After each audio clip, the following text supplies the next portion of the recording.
राज्यामध्ये एखादा घोटाळा उघडकीस आलाय आणि त्या घोटाळ्यामध्ये बीड जिल्ह्याचं नाव आलं नाही म्हणजे नवलच. खरं तर ज्या बीड जिल्ह्यानं राज्याला, देशाला अनेक विद्वान, बुद्धिमान माणसं दिली, त्याच बीड जिल्ह्यामध्ये आता असे काही महाभाग समोर आलेत, ज्यांनी मात्र बीड जिल्ह्याच्या या बौद्धिक गुणवत्तेवर प्रश्नचिन्ह निर्माण केलं. सध्या गाजत असलेला नीट परीक्षेतील घोटाळ्या प्रकरणी एका मागोमाग एक जे अटक होत आहेत, यात आता बीडचं नाव पुढे आलंच.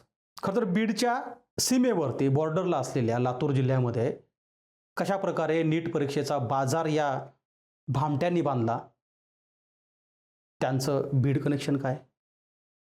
नीट परीक्षेमध्ये आतापर्यंत ज्या कारवाया झाल्यात त्या अहिल्यानगर, नाशिक, पुणे, दिल्ली आणि त्यानंतर सर्वात मोठी कारवाई झाली अर्थात लातूरमध्ये. पण यात नीट परीक्षेतील घोटाळ्यामध्ये बीडचं कनेक्शन काय? बीडमध्ये काही महाभाग पुन्हा शिल्लक राहिलेत का, की ज्यांनी सुरुवातीला टीईटी परीक्षा असेल असं म्हटलं जातं की MPSC सारख्या परीक्षेमध्ये सुद्धा प्रावीण्य मिळवून देण्याचे आमिष दाखवणारे महाभाग आज बीडमध्ये आहेत. काय आहे नीट घोटाळ्याचे बीड कनेक्शन, हेच सांगण्यासाठी मी तुमच्या समोर आहे. नमस्कार, मी गोविंद शेळके आणि तुम्ही बघताय कट टू कट. मागच्या आठवडाभरापासून देशामध्ये नीट परीक्षेतील घोटाळ्याने अक्षरशः झोप उडवली आहे, खळबळ उडवून दिली आहे. तब्बल 22 लाख विद्यार्थ्याचं भवितव्य एका घोटाळ्याने त्या भवितव्यावरती प्रश्नचिन्ह निर्माण केलं आहे. पण मेडिकल सारख्या वैद्यकीय क्षेत्रात सेवा पुरवणाऱ्या या डॉक्टरच्या अतिमहत्त्वाच्या अशा एका परीक्षा प्रक्रियेमध्ये हा घोटाळा कसा झाला? ज्यांच्या हातामध्ये परीक्षा प्रक्रिया होती, किंबहुना ज्यांच्या हातामध्ये प्रश्नपत्रिका सेट करण्याचे अधिकार दिले होते, त्याच महाभागाने अक्षरशः या प्रश्नपत्रिकेचा बाजार मांडला. अहिल्यानगर, नाशिकमधले ज्या लोकांनी खरं तर या नीटच्या परीक्षेचा व्यवहार केला, 10वी 12वी सुद्धा न शिकलेले लोक नीट परीक्षेमध्ये कुणी उत्तीर्ण व्हायचं हे ठरवत होते. हे किती दुर्दैव आहे. पण यात सगळ्यात मोठं नाव त्यावेळी पुढे आलं ज्या महाभागावर खरं तर विश्वासाची, जबाबदारीची अशी एक मोहर लावण्यात आली होती की नीट सारख्या इतक्या महत्त्वाच्या आणि संवेदनशील असलेल्या परीक्षेमध्ये प्रश्नपत्रिका सेट करण्याचं काम रसायनशास्त्राचे निवृत्त प्राध्यापक PV कुलकर्णी यांना देण्यात आलं होतं. होय, त्याच PV कुलकर्णीचं बीड कनेक्शन काय हे सांगण्यासाठी मी आज तुमच्या समोर आहे.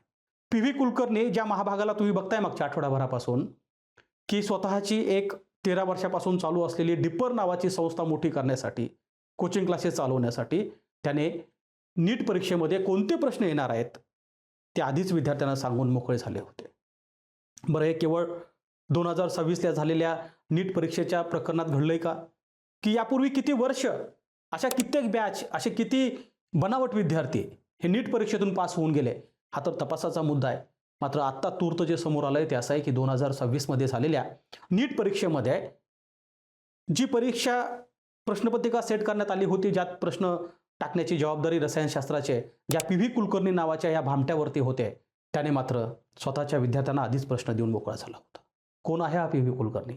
PV कुलकर्णी मागच्या 25 वर्षापासून हा जरी लातूरमध्ये स्थायिक असला तर तो मूळचा बीड जिल्ह्यातील आहे. केवळ बीड जिल्ह्यातील मूळचा नाही आहे, तर अलीकडच्या काळामध्ये त्याची मालमत्ता, त्याचं घर हे सुद्धा बीड जिल्ह्यामध्ये आहे. PV कुलकर्णी याचं मूळ गाव पाटोदा तालुक्यातील तळेपिंपळ गाव आहे. बीड जिल्ह्यामध्येच PV कुलकर्णीचे वडील हे जिल्हा परिषदेचे शिक्षक होते. अगदी बीड शहरामध्येच PV कुलकर्णी याने प्राथमिक शिक्षण सुद्धा घेतलेलं आहे. बीड शहरातील शाहूनगर भागामध्ये पोल फॅक्टरी नावाचा एक परिसर आहे, जिथे आजही PV कुलकर्णी यांचं वडिलोपार्जित असलेलं घर आहे. आता त्या घराची पडझड करून नवीन बांधण्याचं काहीतरी काम चालू आहे. मात्र बीडचाच असलेला हा आणखी एक भामटा, ज्याने लातूरमध्ये जाऊन आपलं स्वतःचं बस्तान बसवलं आणि नीट परीक्षेमध्ये इतका मोठा घोटाळा घडवून आणला. आता प्रश्न उपस्थित होतोय की PV कुलकर्णी हा एकटाच या घोटाळ्याचा सूत्रधार आहे का? आपण बघतोय की आज परत एकदा पुण्यातल्या एका महिलेला अटक करण्यात आली दिल्लीमधून. त्यापूर्वी ब्युटी पार्लर चालवणारी ती महिला असो, अहिल्यानगर, नाशिक, त्यानंतर दिल्लीमध्ये CBI मागच्या आठवडाभरापासून ज्या काही अटकसत्र राबवत आहे, त्यामध्ये अनेक मोठ्या धेंडांची नावं पुढे येत आहेत. मात्र पी व्ही कुलकर्णीसारखा एक असा माणूस ज्याच्यावरती मोठी जबाबदारी या प्रश्नपत्रिका सेट करण्याची होती, त्यानंच हा सगळा घोटाळा घडवून आणला. आणि या घोटाळ्याचे आता काही कनेक्शन बीडमध्ये आहे का नाही हे शोधण्याचं काम सुरू आहे. पी व्ही कुलकर्णी हा नुसता बीडचा आहे असं नाही, तर त्याच्या मालमत्ता आजसुद्धा बीडमध्ये आहेत, संभाजीनगरमध्ये आहेत, त्यानंतर तळेगाव, त्याचं जे मूळ गाव आहे पाटोदा तालुक्यातील तळेपिंपळगाव, तिथं आहेत. आणि त्याचा येणं जाणं सुद्धा या गावामध्ये असतं. आता प्रश्न असाच आहे की पी व्ही कुलकर्णी हा जो या घोटाळ्याचा मुख्य सूत्रधार आहे, त्याने राज्यामधल्या कुठल्या कुठल्या विद्यार्थ्यांना ती प्रश्न पुरवली, यात बीडमधलं आणखी कुणी पी व्ही कुलकर्णीच्या संपर्कात होतं का? कारण मूळ बीडचा असल्यामुळे त्याचे आजही अनेक लोकांशी चांगले संबंध आहेत. अर्थात ते संबंध केवळ व्यवहारापुरते, नात्यापुरते शिल्लक होते का या पी व्ही कुलकर्णीने नीट परीक्षेमध्ये सुद्धा त्याचा काही वापर केला हे तपासावं लागेल. मात्र ज्या बीड जिल्ह्यामध्ये यापूर्वी जर आपण यादी बघितली तर फार मोठी काढता येईल की परीक्षेतील पेपर फुटीचा हा जो काही बीड पॅटर्न आहे तो काही पहिल्यांदाच समोर आला असं नाही, तर अगदी काही म्हणजे 2-3 वर्षापूर्वी गाजलेला TET शिक्षक पात्रता परीक्षेच्या संदर्भातला जो काही घोटाळा होता, त्याचं वडझरी पॅटर्न फार प्रसिद्ध होतं. संजय सानप नावाच्या एका व्यक्तीनं वडझरीमधलं एक छोटंसं गाव आहे वडझरी नावाचं, त्याच पाटोदा तालुक्यातलं, ज्या पाटोदा तालुक्यामध्ये हा रसायनशास्त्राचा निवृत्त प्राध्यापक पी व्ही कुलकर्णी आहे. काय झालं होतं TETच्या परीक्षेमध्ये? TETच्या परीक्षेमध्ये सुद्धा राज्यभर ती परीक्षाची प्रश्नपत्रिका अनेक लोकांना लाखो रुपयाला विकण्यात आली होती आणि भाग्यश्री नवटाके नावाच्या एका DYSP अधिकाऱ्यांनी त्यांच्यावरती कारवाई करून ते पूर्ण रॅकेट ओपन केलं होतं. आज ही सगळी मंडळी, यातली जी आरोपी होती ती जरी बाहेर असले तरी अशा अनेक परीक्षा आहेत ज्या परीक्षेचे पेपर फोडण्यामध्ये बीडकर किती तरबेज होते हे तुम्हाला लक्षात येईल. TETच नाही तर आरोग्य सेवकाची क आणि ड गटाची जी परीक्षा होते त्याचे सुद्धा पेपर फुटले होते आणि ते पेपर फोडण्याचं काम बीडमधल्याच या महाभागाने केलेलं होतं. केवळ आरोग्य सेवकाचे नाही तर म्हाडाच्या संदर्भात, म्हाडाच्या कार्यालयाशी संलग्नित अशा ज्या काही जागा भरायच्या होत्या, भरतीच्या परीक्षा होत्या आणि त्या भरतीच्या परीक्षेचे पेपर सुद्धा फुटले होते. त्यामध्ये सुद्धा बीडमध्येच काही मंडळी होते ज्यांनी राज्यभर ते पेपर विकले गेले होते. म्हणजे पीक विमा घोटाळा तर आपल्या सगळ्याला माहीत आहे की पीक म्हणजे कशा प्रकारे शासनाचे लाखो कोटी रुपये बीडच्या लोकांनी हडपले, तो इतिहास आपल्याला सगळ्यांना माहीत आहे. मात्र परीक्षेमध्ये मार्क वाढवण्यासाठी, अपात्र माणसं पात्र करण्यासाठी लाखो रुपये त्याच्यावरती चार्ज लावून ही मंडळी मागच्या अनेक वर्षापासून अक्षरशः गुणवत्ता विद्यार्थ्यांसाठी काळ बनून आलेत. म्हणजे पी व्ही कुलकर्णी हा जरी 25 वर्ष वास्तव्यास लातूरमध्ये असला तरी तो मूळ बीडचा आहे. आणि विशेष मी परत एकदा सांगतोय की वडझरी पॅटर्न म्हणून TET परीक्षेच्या संदर्भात ज्या मंडळींना अटक झाली ते लोकसुद्धा त्याच पाटोदा तालुक्यातले होते. आणि एक नाही, किमान 5-6 अशा परीक्षेतील घोटाळे तर आपल्याला सहज सांगता येतील की ज्या घोटाळ्यामध्ये बीडच्या अनेक महाभागाने इतकं दुष्कृत्य केलं की यांच्या दुष्कृत्यामुळं हजारो गुणवंत विद्यार्थ्यावर अक्षरशः अन्याय झाला.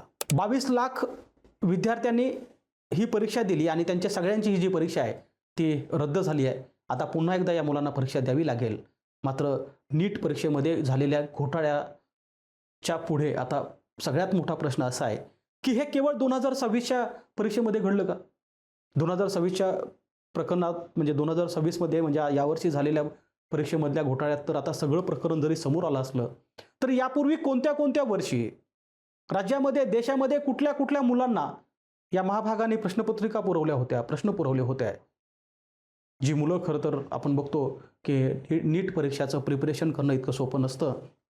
24 तासापैकी 18 तास, 16 तास यापेक्षाही जास्त काळ अभ्यास करणारी मुलं आज आपल्याकडे आहेत, ज्यांनी खरं तर स्वतःच्या कष्टावरती, अभ्यासावरती गुणवत्ता मिळवली, नीट परीक्षेमध्ये अगदी चांगलं प्रावीण्य मिळवलं आणि म्हणून त्यांच्या हातामध्ये आज सगळा आमच्या सगळ्यांचा जीव असतो. अशा परीक्षेमध्ये सुद्धा या महाभागाने जे दुष्कृत्य करून ठेवलं आहे त्यामुळे मात्र मोठं प्रश्नचिन्ह निर्माण झाले. आता प्रश्न इतकाच आहे की पी व्ही कुलकर्णी सारख्या अशा नराधमांनी ज्या व्यवस्थेमध्ये हे दुष्कृत्य केलं आहे तिथे केवळ अहिल्यानगर, पुणे अथवा नाशिक इथल्याच लोकांशी संलग्नित राहून हा सगळा व्यवहार केला आहे की यामध्ये बीडमधले सुद्धा काही लोक सामील आहेत का, हेच तपासण्याचं मोठं आव्हान पोलिसासमोर असणार आहे, CBI समोर असणार आहे. धन्यवाद.